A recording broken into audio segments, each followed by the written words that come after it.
consistent complaint about the Industrial Revolution comes from intellectuals and artists, not from the people who actually come from poverty and rise out of poverty. Railways, harbors, bridges, drainage works, gas lighting, almost all of this was funded privately and managed privately. The 9th century, the Arab world was far superior to Europe and the rest of the world in terms of economic progress. We're very proud of our AI regulations, but not of our AI companies because we don't have any. We might have had our last transatlantic president.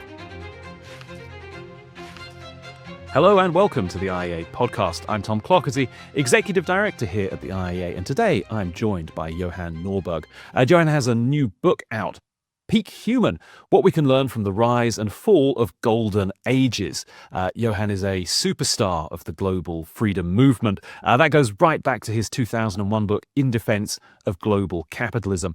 I'm delighted to have him joining us today. Johan, welcome to the IEA podcast. Thank you. Thanks for having me. So you have a new book out. It's called Peak Human. I'm reading it at the moment and hugely enjoying it. Why don't we kick off, rather obviously, I suppose, with you just telling us a little bit, what is this book about? Sure. Well, the title says it all.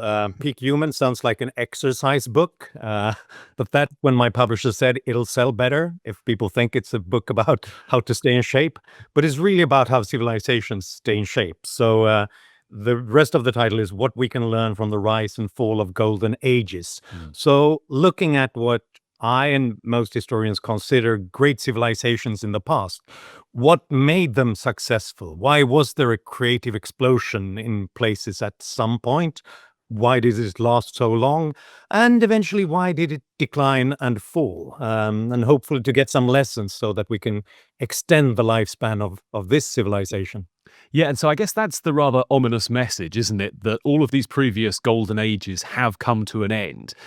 Did you write this book now because you fear that our golden age may be teetering on the brink? You're famously an optimist, but have you turned pessimistic? Well, there is some of that.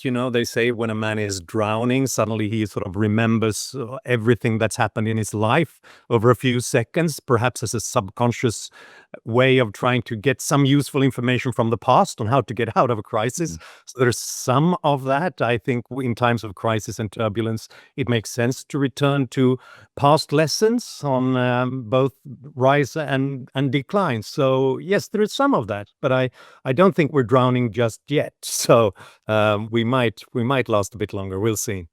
So obviously the book consists of a series of really fascinating historical case studies, if you like, of civilizations which have really flourished and then gone into decline. It's interesting to read just from a historical perspective, but of course there's a classical liberal or free market angle here as well. You're trying to identify what are the key factors that made those civilizations flourish when they did, and then what happened to send it into reverse. Maybe if we can just first focus on the positive side of that. What are the essential preconditions for these golden ages to come about throughout history? Yeah, I'd say they do two things. They imitate and they innovate. They often start by imitating, by learning from other cultures. They often appear at the crossroads between different civilizations. So ancient Athens, close to Mesopotamia, Egypt, and the Phoenician trade civilization on the Mediterranean. So they pick up useful ideas from other places and also from other Greek city-states. And that's useful. You get the ingredients, both on methods, on how to produce, how to build ships and structures, but also things like the alphabet or mythologies and even gods and religions. But then at some point you have to use those ingredients that you learn on your business trips. So you need innovation back home. You need new ways of combining what you learn with local knowledge and creativity to come up with new ideas, new methods, new technologies, new business models.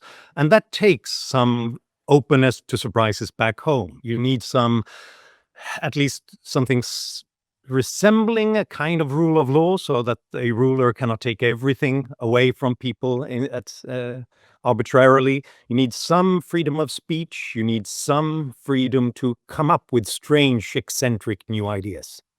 And I think there's something else as well, at least that I identify. Well, I mean, I think you spell it out at points in the book. But when you go through these episodes, there are all of these, you may say, kind of political factors of trade openness and so on.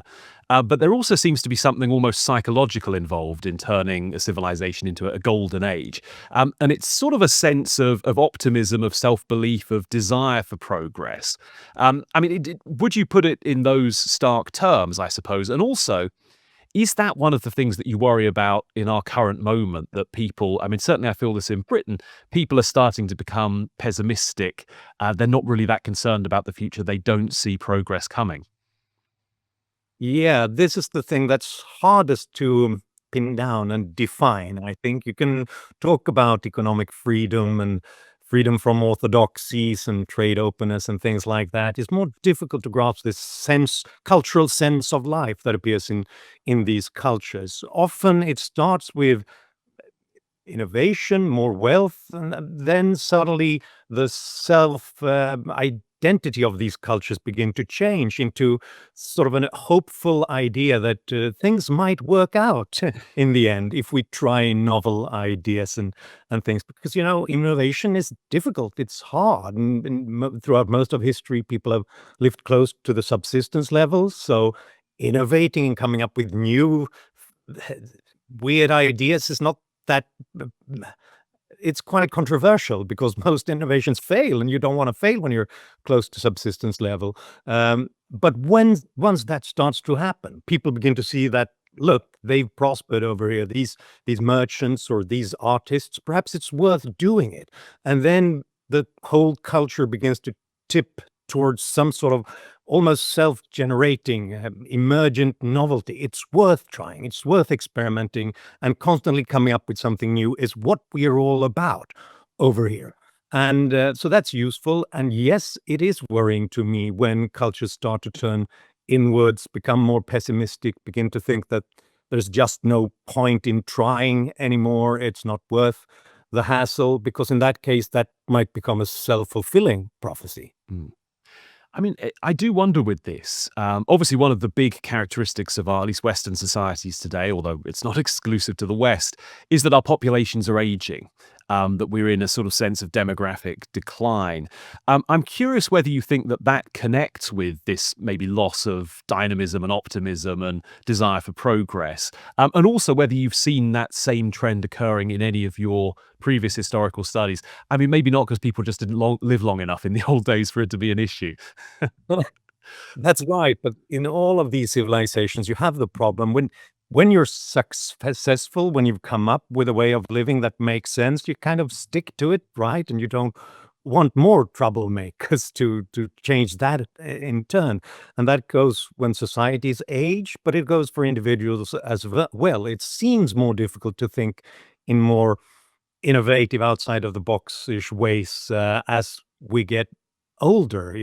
Because, when you're 20, you know everything much better than all the other older generations. And of course, that's not the case, but it's a good thing that we do, because it makes us add more novelty to the plate. And as we grow older, I think we're beginning to see that in many societies. It gets more difficult to come up with novel technologies and new startups. So we're going to have to do something about that and work hard when it comes to both the culture and the technology to kind of compensate for this. Perhaps AI might help us a little bit to stay a little bit more creative and learning as we age.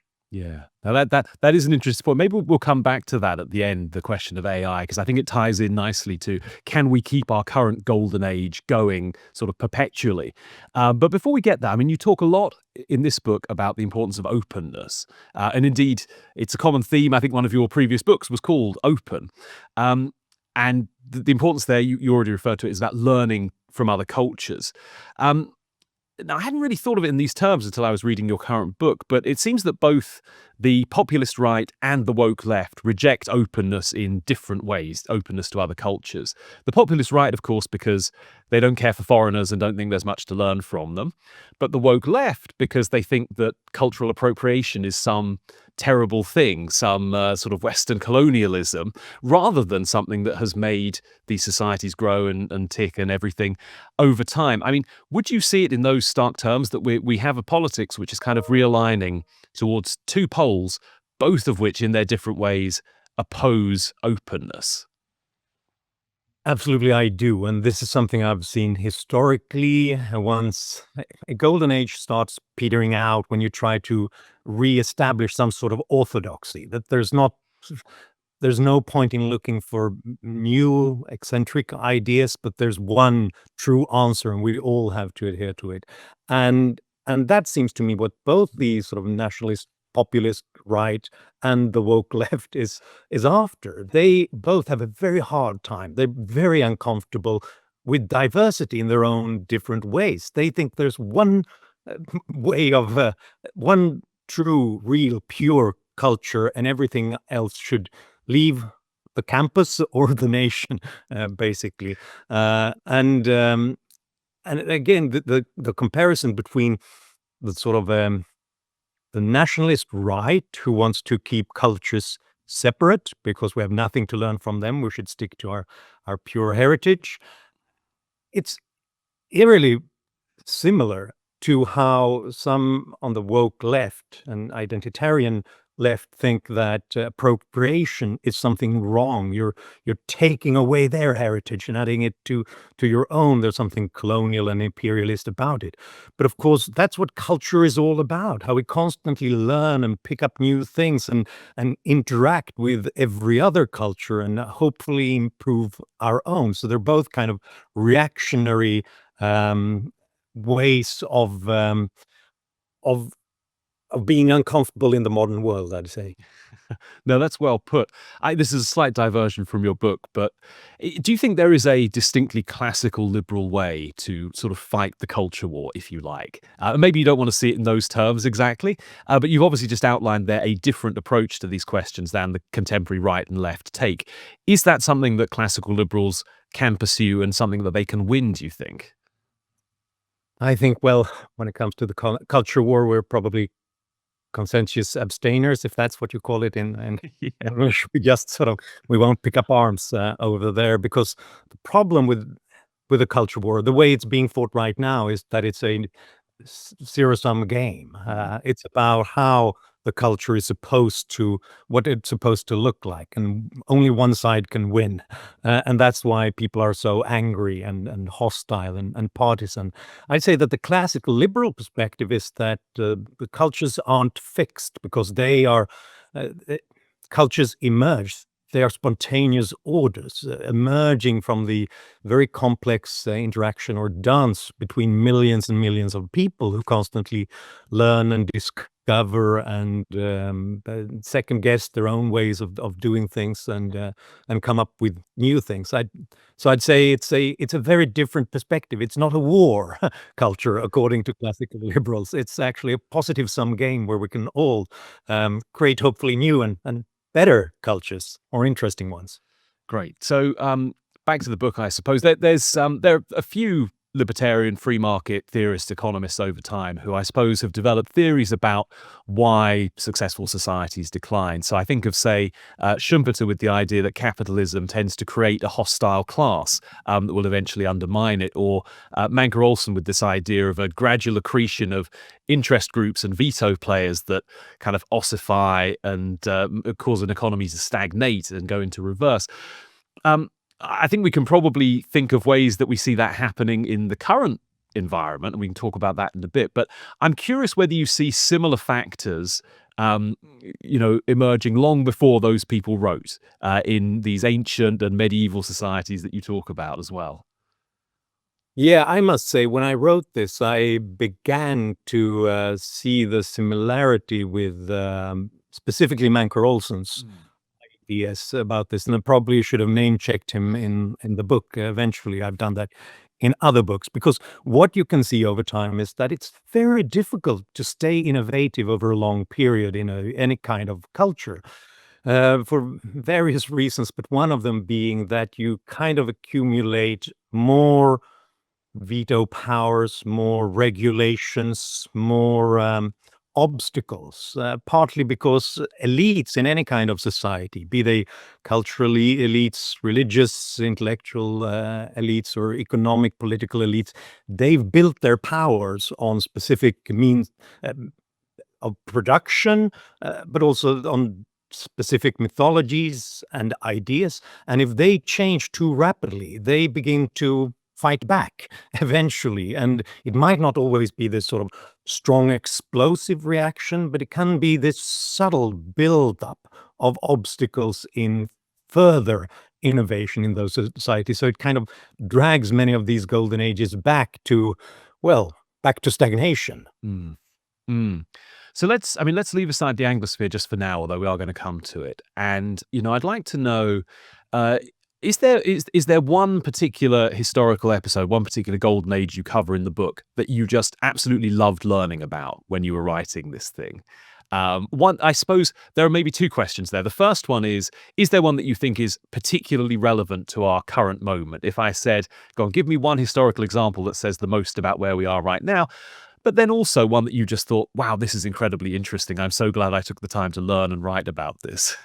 Oh yeah, good question. And this is difficult. It's like asking me to choose between my children, because how exciting these cultures. But I would say that I learned quite a lot from the Abbasid Caliphate and Abbasid Baghdad, which was probably the most novelty for me when doing the research. I didn't know much about it. How in the 9th century the Arab world was far superior to Europe and the rest of the world in terms of economic progress, having built a huge, vast free trade empire from northern Africa to Afghanistan, but also how it constantly created intellectual development by learning from translating the books from everybody else, from the Greeks, ancient Greeks, to Sanskrit and the Persians, and inviting all those scholars to Baghdad, and thereby building not a kind of Islamic science, but a universal science, not being afraid of learning from Christians and from Jews and different forms of Islam, which obviously sets it very much apart from present day Islamic dictatorships around the world. So I think it's useful to look at that for all of us, including them. But when it comes to your other question, what is most similar to our era, I'd say that the Dutch Republic and the way in the 16th and 17th century, how after having waged war for independence against the Spanish Empire for 8 years, created modern financial capitalism, a world-spanning empire, but also universities and freedom of the press that brought, well, basically every great thinker to Amsterdam, from Descartes to John Locke, and thereby unleashing the Enlightenment. There are clear similarities to us, and some of the worrying ones as well, because they got afraid at the end, geopolitical circumstances changing, they felt threatened. Obviously, the English and the French invaded them at the same time, and they began to long for a strong man who could sort of give them strength, give them stability, and in the end, giving him power and killing their old de facto prime minister in the streets, and actually eating him, which I hope we won't be doing this time around. No, I certainly hope not. But so I think that's interesting, actually, that you think of the Dutch experience as a very distinct golden age and not as sort of a precursor, which then continued into the final episode you deal with in the book, the Anglosphere. Now, there's quite a good bridge there, I suppose, because one thing I should have known this, but I wasn't really aware of. You think of the Anglosphere, the golden age that we're in at the moment, as starting with the Industrial Revolution. You say, no, actually, it started earlier than that, and it started with a Dutch invasion. the so-called Glorious Revolution. Now, of course, we do know about that. But I think what I wasn't aware of was just how big a gamble this was from William of Orange. That seems like an extraordinary historical episode. Yeah, and that's why, in a way, this is my favorite episode of these golden ages, because it's so incredibly unlikely. This tiny place that the Dutch Republic, that they didn't have anything to start with. No navy. It was basically just fishermen, and no standing army, no strong intellectual traditions, not even land on which to stand up on. They had to drain the swamps and dig it out of the ocean. And eventually what they do is they invade Britain, and we have the Glorious Revolution, and the rest is history. And yes, it was a gamble because they were so threatened at the time. William of Orange and the Dutch, they feared that the English and the French would come back and destroy their country. And therefore, they devoted all their resources, everything they had, all the manpower, all the wealth, the whole navy, into just one single attempt at invading England and the English Riviera. And, the Spanish, they've tried that a couple of times. Some Spanish armadas failed spectacularly. Had this failed, we wouldn't have had a Dutch Republic. It would have been split apart by their neighbors. But of course, they won out in the end. And, well, good for us. Yeah. Good for Britain. I mean, I guess the difference is that they were invited in some sense. That's right. I mean, it's not just a branding exercise to call innovation the Glorious Revolution, but actually the Parliament invites them, and definitely the Whig Party was sort of doing everything they could. And one of the intellectual leader of the revolution, I'd say, is John Locke, who comes over on one of those ships with future Queen Mary, and writing then 2 treatises of government to explain why this is really what a legitimate revolution is all about. The king has unkinged himself by breaking his covenant with the people, by not protecting their life, liberty, and property, but instead invading it. And therefore, we were completely, it was completely legitimate to invite William of Orange to sort of give us back our ancient liberties. Yeah. All right. So let's talk about the Anglosphere. First of all, is Anglosphere really the right term for it? I mean, I think there's a nice line in the book where you refer to Otto von Bismarck saying, the number one political fact you need to know is that America speaks English. And you say, well, actually, the important thing was that they thought English. So is Anglosphere slightly more inclusive than just the English-speaking countries? And it's more about a kind of a state of mind, if you like. Yeah, no, I think you're right. And I actually quote Daniel Hannan, Lord Hannan, in the book as well, pointing out that the Anglosphere is live and well, but I wonder whether it needs a better name. It sounds a little bit restrictive if it's all about language, but I seem to remember that Hannan himself, who uses this term at Anglosphere, points out that, the Netherlands and the Scandinavian countries, they are basically honorary members of the Anglosphere club. And I would agree. I think that this is not about language, and it's not about one particular line of tradition. It's about the kind of institutions, and it's about the way we interact as a people with each other and with others. That's most important here. So in a way, I mean, the whole world was almost on its way of becoming the Anglosphere. After the Second World War, we get this American-led world order where free trade and a rules-based world order was the rule of the day. And I think that in a way, every country that has grown up protected by this world order with a liberal democracy and a free market is kind of part of the Anglosphere. Yeah. I mean, does that need the American guarantee? Is that one of the takeaways from the book? It's obviously quite relevant at the moment that our golden age really depends on America being a hegemonic power and other countries aligning their interests with America. If that starts to break down and instead we kind of gang up on the hegemon, things start to look a little bit dicey. Is that something that you're really worried about? Yeah, that's the question, I would say, for our golden age right now. Whether, I mean, it wasn't guaranteed in any way that America would take this global role after the Second World War. They hadn't done that historically, but it worked out quite well for America and for the rest of the world. But, we might have had our last transatlantic president with memories of that particular experience. And it's, America's a strange country surrounded by, as one early observer put it, weak neighbors to the north and south, and then fish to the east and west. And that might result in two contradictory results. It might result in you just staying at home and not thinking you don't need the rest of the world, you don't even need to trade with them. But it might also mean if you don't have to protect the homeland all the time, you can project global power.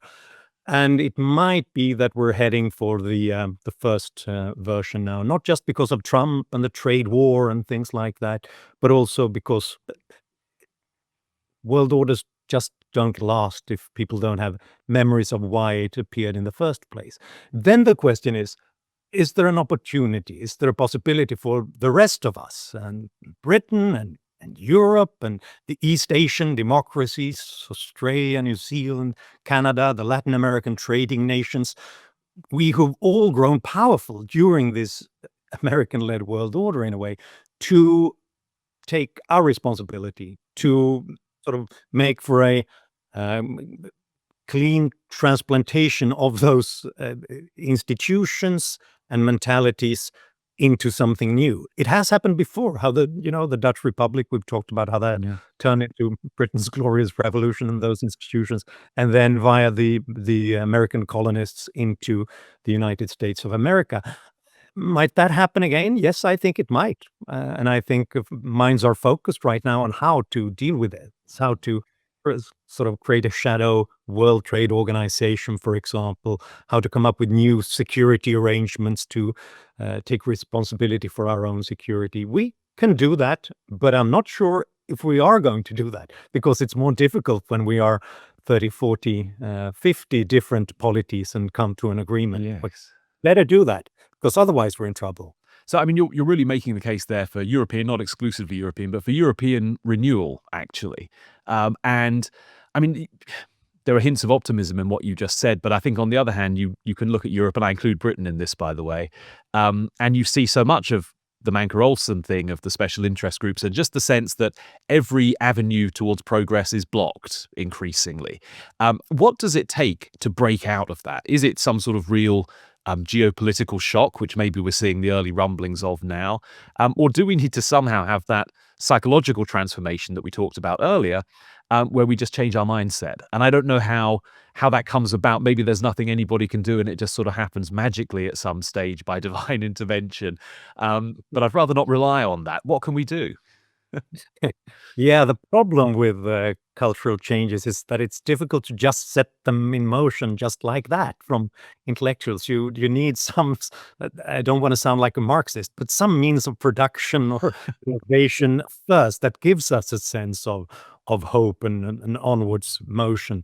And yes, it is a worrying sign for Europe and all our aged, wealthy societies that we sort of we're so proud of our regulations and our security and safety rather than our new achievements. We're very proud of our AI regulations, but not of our AI companies, because we don't have any, partly because of our strict AI regulations. And there are no examples in the past of cultures who grew strong just based on culture and art in itself. You need that wealth, that sense that you're growing, that the economy is a positive sum game, to be able to deepen that specialization so that you get all these other spheres of human activity going. So we need to fix our economy. We need to fulfill the hope of real sort of open markets and deep capital markets with venture capital and real innovation. How do we get there? Well, we have to keep on nagging about it and talking about the importance of it. I do think that you're right. Geopolitical shocks is something that has a profound effect on the psyche and making things possible that weren't possible yesterday. And possibly we have such a moment right now when Europe feels like perhaps we can't take America for granted, America's role in Europe and in the world for granted. And then we'd better take that place and actually take some responsibility for our own position in the world. And then we might have to scrap some old taboos when it came to our economy, our welfare state, and our relationship with other countries. Let's hope. So I hope we haven't accidentally jumped right to the end of our golden age there, because I actually want to talk about how we got here a little bit more as well. So we've talked about the Glorious Revolution, what you call the Dutch invasion, but let's talk about the Industrial Revolution, kind of the seeds of our current economic wealth and everything else. Now, there are many fascinating elements to this story that you cover in the book. But one thing I think might be particularly interesting to our listeners is you subtly take on this idea of state capacity, that you really need a powerful and effective state if you want to grow. Now, maybe not that's true today. I don't know. But certainly when you look at the Industrial Revolution, the picture you paint is one that much more closely resembles anarcho-capitalism or something, maybe with a few hints of residual state tyranny here and there. But it seems extraordinary how much was done entirely privately in Industrial Revolution Britain. Yes, indeed. And I must say that this is actually something that surprised me as well. Obviously, I had the history of stable institutions, rule of law, free markets, but I didn't know to which extent that the British government really didn't help out. You kind of assume, you have the economist story, you need the infrastructure set right, you need to have a government that permeates the country and protects, upholds law and the currency and so on. Well, it turns out that in the 1700s, the British government just didn't provide many public goods. Yes, they taxed and they could raise capital and make war using that capital. But, when it came to the roads, when it came to turnpike roads, railways, harbors, bridges, drainage works, gas lighting, almost all of this was funded privately and managed privately, private subscriptions and stuff like that. Even problems when it came to upholding the law, there was in many parts of the country no one that upheld even the basic laws like private property rights. So it was usually amateurs, part-time constables, volunteers, local justices of the peace. And obviously this is not ideal. They're often corrupt and they might be incompetent, they might be lazy. But it also meant that they were kind of open to changing their ways as the world changed. Because in many other parts of Europe, the problem was that they had a government that upheld the law too much, which meant that it was impossible to get around ancient laws that stopped, for example, work outside of the old guilds or new factories or international trade. So these things meant that there was more adaptability of the law of the government in Britain than anywhere else. It was even difficult to find a real official monetary system that worked. There was a chronic lack of small denomination coins during the Industrial Revolution.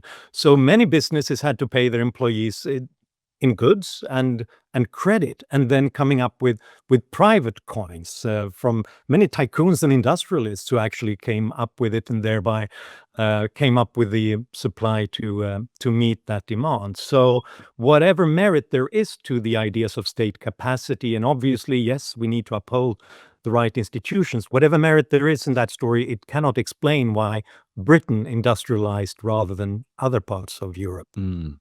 And I think one of the strange things here is in our circles, we talk about the Industrial Revolution as this incredible example of human flourishing. But probably to people outside our circles, they'll just look at us and think we're weird. Their vision of the Industrial Revolution is Charles Dickens, or maybe it's, Danny Boyle's opening to the 2012 London Olympics, which is basically, as you say in the book, all about how wonderful the pre-industrial era was, and then it was all the dark satanic mills and everything. You actually present some really interesting evidence about people writing their own biographies during that period and how much they think their lives have changed. It'd be interesting to say a little bit about that, but also, why do we have such a terrible view of the Industrial Revolution? I think it's because we started to write about dismal living standards for the first time.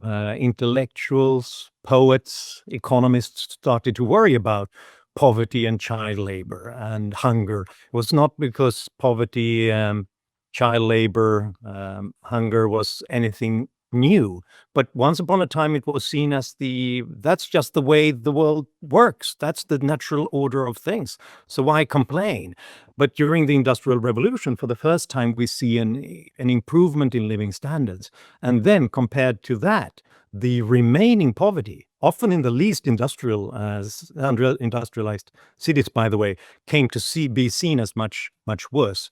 So there are many ways to look at this. Economic statistics and ways of trying to measure living standards by looking at personal consumption and so on. And they all tell a very different story about how, for the first time, we got out of the Malthusian trap and started to feed our kids in a decent way. But the one treasure trove that I've looked at, and this is a lot of pioneering work by the British historian Emma Griffin, is the diaries of people writing in the 18th century and the early 19th century about their own experiences, often unskilled people in agriculture, manufacturing, often very poor backgrounds. And the voices of those people, the voices of the proletarians and the workers, they tell a story about how industry is for the first time giving them an opportunity to feed their children and to buy clothes, to move to a better place. And the only consistent complaint about the Industrial Revolution comes from intellectuals and artists, not from the people who actually come from poverty and rise out of poverty during this era. Do you think that we as classical liberals, as fans of progress, need to sort of fight these historical battles to sort of reclaim the good name of the Industrial Revolution, or try and defeat this idea that all of our wealth and prosperity is founded on colonialism and exploitation? Or is it better just to focus on today? How much lasting resonance do these historical, you might say, misunderstandings have on public debate, and how much do they then sort of shape culture and shape policy? Yeah, I'm of two minds there. Obviously, people might just discount history as we've already done that. Now we have present challenges.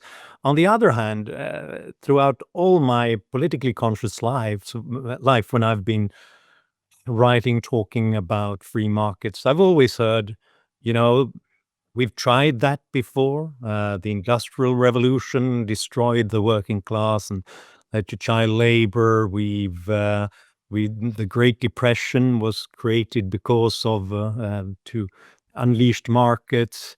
Whereas we needed the welfare state, we needed a very heavy-handed government intervention to lift people out of poverty. If you have that, and that's not an unusual reading of history, obviously you will think that there is something slightly concerning about free markets in this day and age, if it always historically ruined people's lives. And also, obviously, I think that we who belong to the 1% in human history who lead the longest and best lives with the most freedoms and the best living standards and the best health, which is basically all of us who are alive in fairly free market-oriented democracies around the world. We should be grateful for what has been created by past generations of fighters for classical liberalism in theory or in practice as entrepreneurs and industrialists. And if you don't have any kind of understanding of the fact that it's because of their hard work that we are here, I think we will always sell classical liberalism short. So it's a great place to go to provide some context for the fact that we all belong to the 1% historically. There's one important theme in the rise of these golden ages that you point to that I don't think we've touched on yet. And I guess it concerns urbanization, maybe what economists today would call agglomeration effects. And I mean, just one striking example, talking about the Industrial Revolution again, is that Manchester and Birmingham each grew by about 3,000% over 150 years in population terms. Now, that is something which simply can't happen, we're told, in developed countries these days. I mean, famously in Britain, it's hard to build anything at all. Other developed countries have similar, maybe less severe problems. I mean, do you think that's one of the big things holding us back? Yes, I think so. And I mean, you can go further back in history. Some of my favorite golden ages, Abbasid Baghdad and some of the Song Chinese cities, they had 500,000 to 1,000,000 inhabitants while at the same time we had some 20,000 in London and Paris. Right. So there's a reason why urbanization is very closely associated with progress. More people can stumble upon an innovation and more people to learn from and to partner and trade with, more specialization. Yeah, we have less of that today. We don't build cities like Baghdad in 10 years with 1,000,000 inhabitants anymore for some reason. We should be able to. They did that in the 9th century. We have better technology, better building materials, but we don't. And obviously, this is about NIMBYism. It's about regulation. You might say that with the digital communication and with international trade, we might benefit from each other no matter where we live.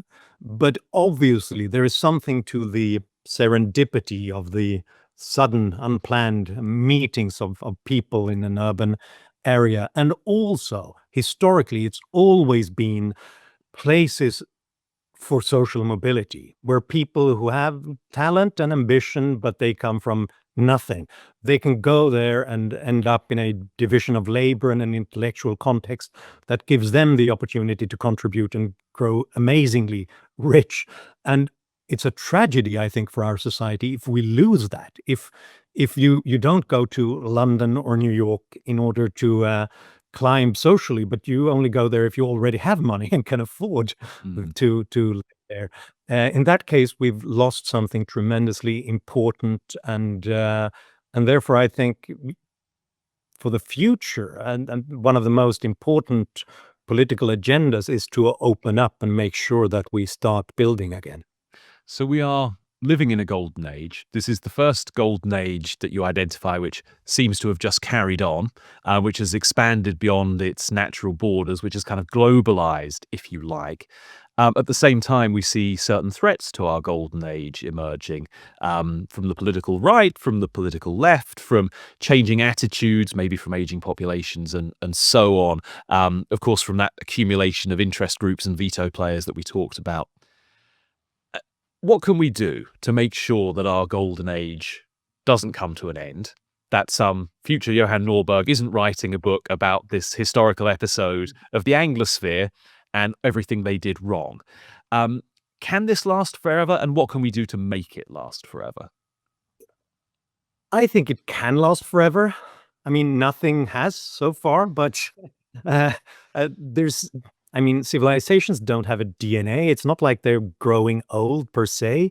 It's because of their decisions. That's why they fail. And oftentimes, natural disasters, military invasions, and pandemics, they play a part. But it's usually in combination with this, then the sense that the world is getting dangerous. Let's return to some sort of pure past and protect ourselves and get the help of big governments and strongmen. That's what plays the leading role in the decline and fall. We don't have to do that. That's our choice, whether we're going there. I do see problems right now. Some ominous signs definitely seems to be like we have an American president that wants to undermine global trade entirely. We have politicians all over the world who are both sort of blocking future growth with regulation and an obsessive an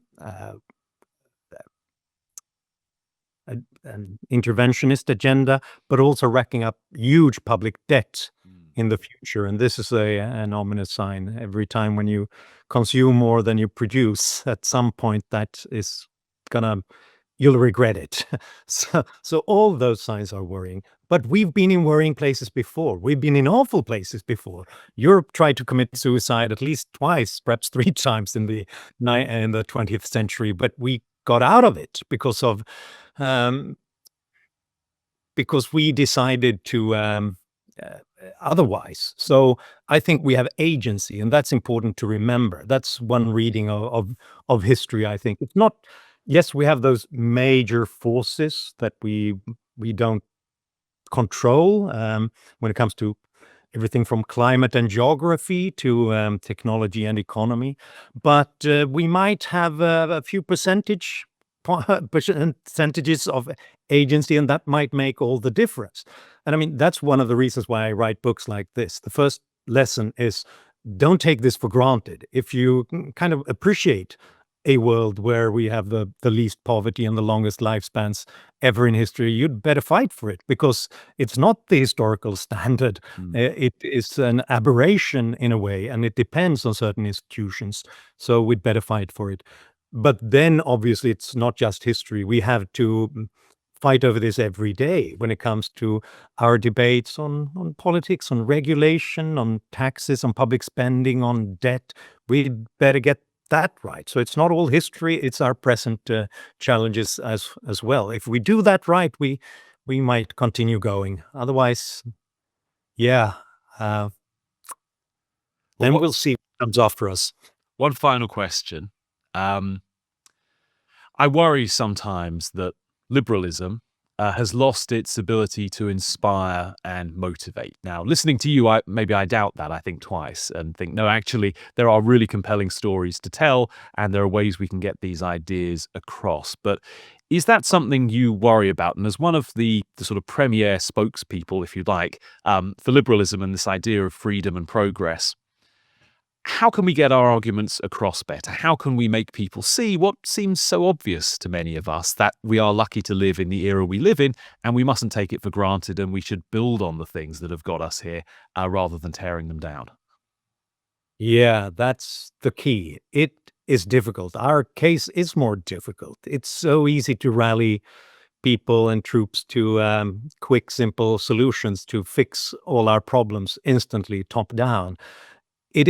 We have such a difficult case because at the same time, as intellectuals, as politicians with a classical liberal worldview, we both have to talk about the limits of what governments can do for us, and at the same time sell some hope about what people can do when they are free.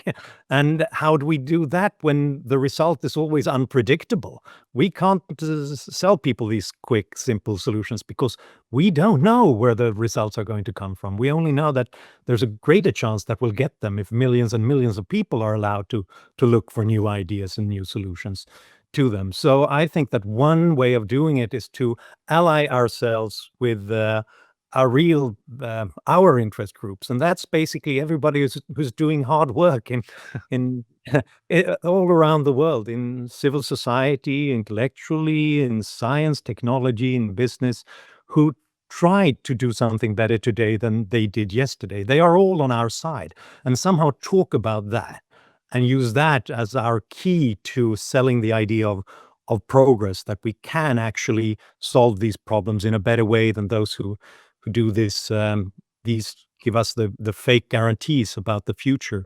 And that's tricky. It's a more difficult case. And that's why Margaret Thatcher said we have to wake up earlier in the morning than the opponents, because our case is more complex. On the other hand, reality is on our side. And that makes it more, at least it gives us more hope that we would be able to deal with it after all. Brilliant. Johan, thank you for joining us. The book is Peak Human, and I hugely recommend it. Thanks again. Thank you very much.